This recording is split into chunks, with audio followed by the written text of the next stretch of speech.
Assalamualaikum warahmatullahi wabarakatuh.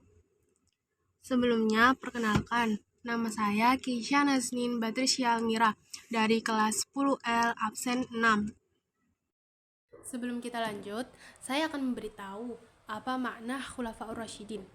Khulafaur Rasyidin sendiri berasal dari kata khulafaur yang berarti seorang pengganti, dan ar-rasyidin yang berarti mendapatkan petunjuk.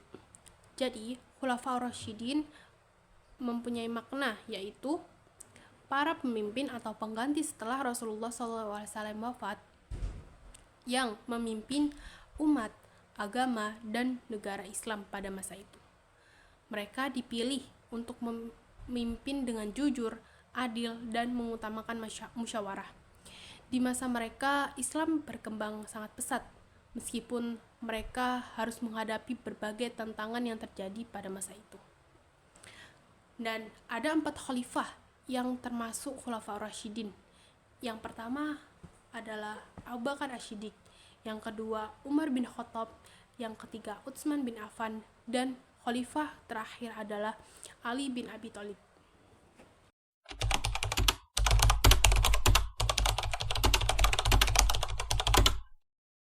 Biografi Abu Bakar As-Siddiq radhiyallahu anhu. Jadi, Abu Bakar ini mempunyai nama asli, yakni Abdullah bin Abi Quhafah.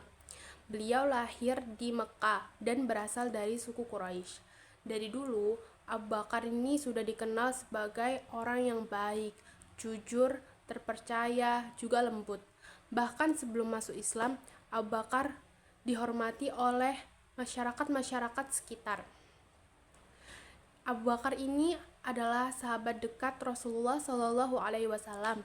Bisa dibilang beliau termasuk orang yang paling awal percaya dan mengikuti ajaran Islam. Abu Bakar memiliki gelar As-Siddiq, yakni berarti selalu membenarkan. Abu Bakar mendapatkan gelar itu karena Abu Bakar selalu percaya sama Nabi, bahkan di saat orang lain ragu terhadap Nabi. Contoh peristiwanya yaitu saat peristiwa Isra Mi'raj. Selain itu, beliau juga rela banget berkorban untuk Islam. Banyak harta yang dipakai untuk membantu perjuangan dakwah. Bahkan saat Nabi sakit, Abu Bakar dipercaya untuk menggantikan beliau menjadi imam sholat saat itu. Itu menunjukkan betapa besar kepercayaan Nabi Muhammad kepada Abu Bakar As-Siddiq.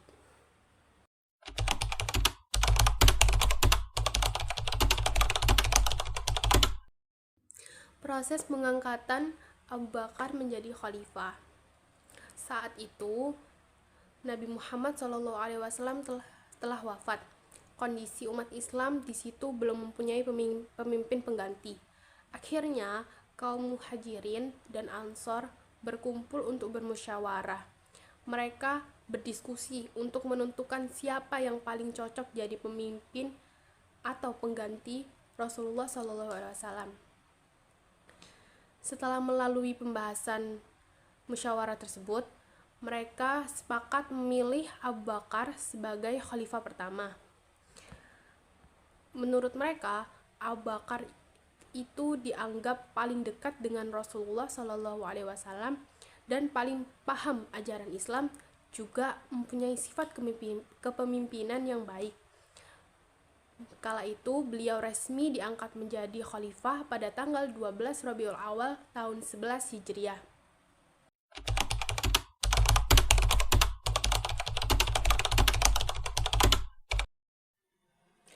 Selanjutnya, kebijakan yang diambil oleh Abu Bakar As-Siddiq pada masa itu.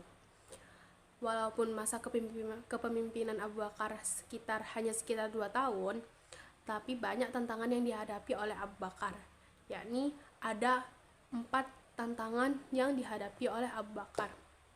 Yang pertama adalah menghadapi kaum murtad.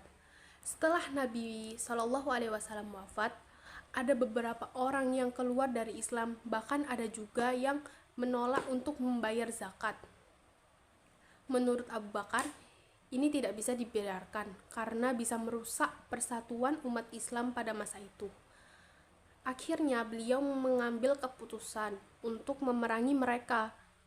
Nah, dengan ini perang ini dinamakan Perang Riddah. Perang Riddah yang bertujuan untuk menjaga keutuhan Islam. Yang kedua yakni mengatasi nabi palsu. Selain itu, muncul juga orang-orang yang mengaku menjadi nabi, padahal Nabi Muhammad SAW adalah nabi penutup atau nabi terakhir. Contoh orang-orang yang mengaku menjadi nabi pada kala itu yakni ada Musailamah al-Kadzab, juga Al-Aswad al-Ansi. Abu Bakar langsung bertindak tegas dengan mengirim pasukan untuk menghadapi mereka. Salah satu pertempuran besar pada waktu itu adalah Perang Yamamah, yang akhirnya pasukan Islam berhasil mengalahkan mereka. Yang ketiga ada kodifikasi Al-Quran atau pengumpulan Al-Quran. Nah, karena banyak penghafal Al-Quran yang gugur dalam perang, muncul kekhawatiran kalau ayat-ayat Al-Quran akan hilang. Akhirnya atas saran Umar bin Khattab, Abu Bakar memutuskan untuk mengumpulkan ayat-ayat Al-Quran dalam satu mushaf. Tugas ini diberikan kepada Zaid bin Sabit. Ini menjadi salah satu keputusan yang penting banget karena membantu menjaga keaslian Al-Quran sampai zaman sekarang. Yang keempat adalah memperluas wilayah Islam.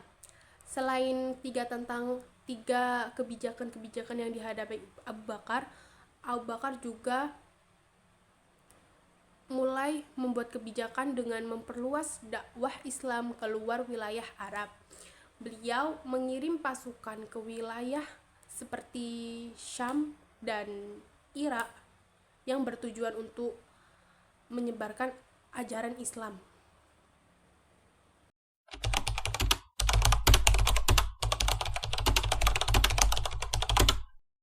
Selanjutnya yakni wafatnya Abu Bakar Asy-Siddiq radhiyallahu anhu.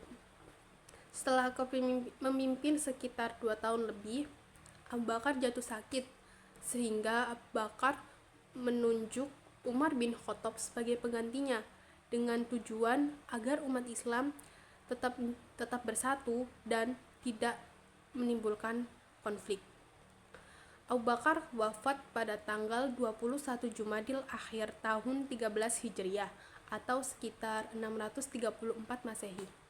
Beliau dimakamkan di Masjid Nabawi berdampingan dengan makam Nabi Muhammad SAW. Nah, dari kisah Abu Bakar Asy-Siddiq kita bisa belajar banyak hal, mulai dari kejujuran, kesetiaan, keberanian, sampai tanggung jawab sebagai seorang pemimpin.